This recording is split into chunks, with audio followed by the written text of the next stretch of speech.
We are told that the Renaissance was a rebirth, a glorious exhalation of the human spirit after the long, suffocating night of the Middle Ages. We visualize the marble David.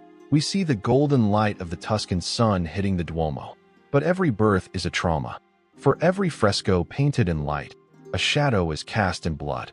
The leap of faith is the central motif of the assassin, but we often mistake its meaning. We view it as a feat of acrobatics, a mechanical trick of the game. In truth, it is an existential surrender. To leap from the heights of a cathedral is to acknowledge the crushing weight of gravity, the gravity of history, of duty, and of loss. Ezio Auditore da Firenze did not choose the heights. He was pushed. When we first meet him, he is the quintessence of the Florentine idyllic, a creature of velvet and bravado, his skin unscarred, his conscience unburdened. He is the dignity of man personified, living in a world where the worst consequence of a youthful indiscretion is a lecture from a doting father. But there is a specific sound that defines the end of that world. It is not the sound of a sword being drawn. It is the sound of a wooden platform dropping. It is the sound of three necks snapping in unison against the cold, indifferent sky of Florence. In that singular moment, the Renaissance ideal, the belief that man is the measure of all things, collapsed. What remained was a void. And as we shall see, the life of Ezio Auditore was not a quest for vengeance, but a desperate, decades-long attempt to fill that void with the architecture of a new identity. To understand the ruin, one must understand the palace. Before the tragedy, Ezio is a masterpiece of unearned privilege. In Jungian terms, he is the eternal child, the puer aeternus. He exists in a state of psychological participation, mystique, with his family. He is not Ezio, he is an Auditore. His ego is entirely derivative of his father's status and his brother's shadow. He spends his nights scaling the walls of his lover's villa, a romantic escapade that treats the city as a playground rather than a battlefield. To Ezio, the stones of Florence are warm. They are the backdrop to a comedy of manners. But beneath this veneer of silk and Petrarchan sonnets, the gears of a Machiavellian pragmatism were already turning. The Auditore family was not merely a household. It was a node in a vast, invisible network. Giovanni Auditore, the patriarch, believed he was protecting the status quo of the Republic. He believed in the stability of institutions. This is the tragedy of the humanist, the belief that reason and law can restrain the primal hunger for power. Ezio inherited this naivety. He believed the world was governed by a social contract, that innocence was a shield, and that his father's name was an invincible armor. He was wrong. The Renaissance was not just an age of art. It was an age of the condottieri, of poisoned chalices, and of a brand of politics so ruthless it required the invention of new words to describe it. Ezio was a creature of the light who was about to be thrust into a world where light is only used to guide the blade. The execution of Giovanni, Federico, and Petruccio Auditore is the focal point of the narrative, the Big Bang of Ezio's psyche. We must look at it not as a plot point, but as a systematic dismantling of a human soul. In a matter of seconds, Ezio loses the father, the law, the brother, the mirror, and the child, the innocence. As the rope tightens, the concept of justice is revealed to be a phantom. The betrayal by Uberto Alberti is not merely a personal slight, it is a theological crisis. If the law can be subverted by a whisper, if the innocent can be erased by a signature, then the universe is not ordered. It is chaotic. The psychological fallout is a total collapse of the ego. Ezio's initial reaction is not calculated revenge, it is a feral, desperate lashing out. He flees the city, carrying the broken remnants of his mother and sister, the memento mori of his former life hanging around his neck in the form of his father's assassin robes. Note the weight of those robes. They are too large for him. They are a costume he is forced to inhabit before he understands the script. He is a boy playing at being a ghost. This is the transubstantiation of grief, the process by which the raw, heavy pain of loss is converted into the cold, sharp utility of the hidden blade. He does not yet realize that by donning the hood, he is committing a form of suicide. The Ezio who chased girls across rooftops died on that gallows. What emerged from the city gates was a vessel, a tool for a brotherhood he did not yet understand. seeking a closure that the world of men cannot provide. When Ezio arrives at the Villa Auditore in Monteriggioni, he is a shattered man. It is here that we meet Mario Auditore. History remembers Mario as a mercenary, but psychologically, he is Ezio's therapist. He performs a form of cognitive behavioral therapy via the blade. He takes the chaotic, self-destructive energy of Ezio's rage and gives it structure. He introduces the creed. Nothing is true. Everything is permitted. In the hands of a nihilist, this is a license for carnage. But for Ezio, it is a grounding philosophy.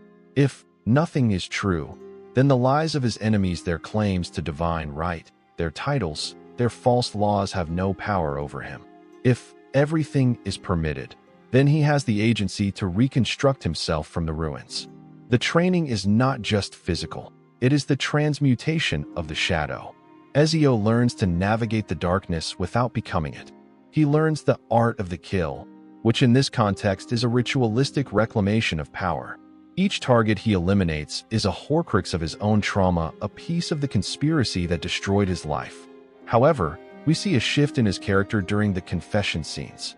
After the kill, in the white room, that liminal space between life and death, Ezio does not gloat. He offers a prayer, requiescat in pace. This is the birth of the professional. The rage has cooled into a chilling, Machiavellian pragmatism. He begins to understand that his quest is not about his father. It is about the greater good, a concept that is both a comfort and a curse. He is no longer a man.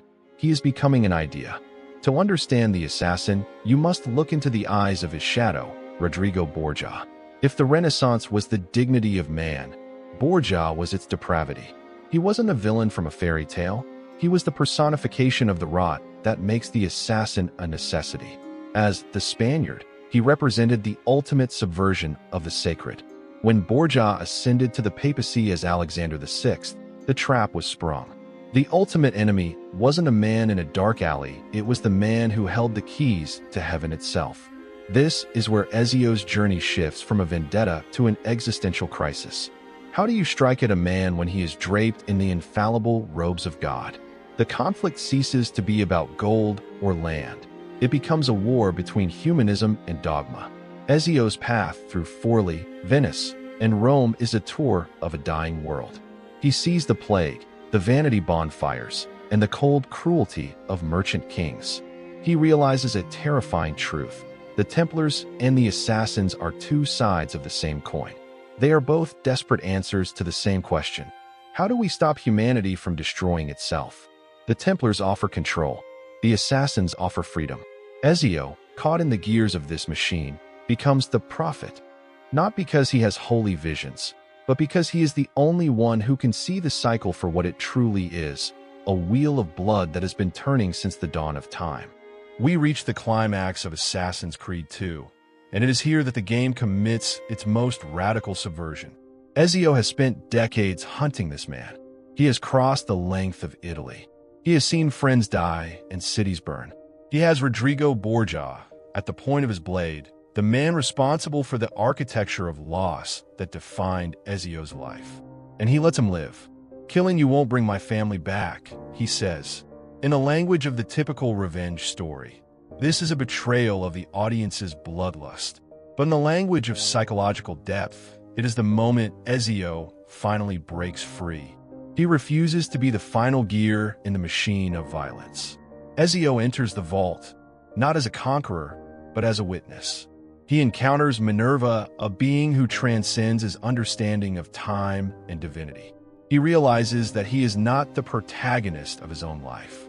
He is a conduit, a prophet whose only purpose is to transmit a message to a future he will never see. This is the ultimate indignity.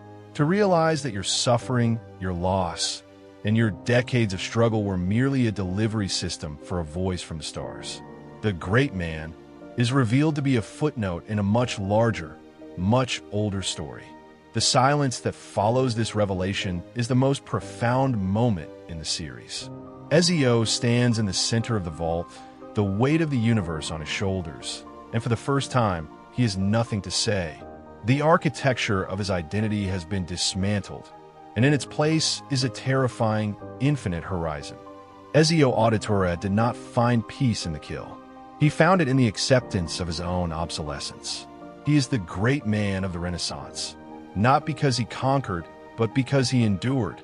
He moved from the eternal child to the wounded healer, using his own trauma to protect a world that would never know his name.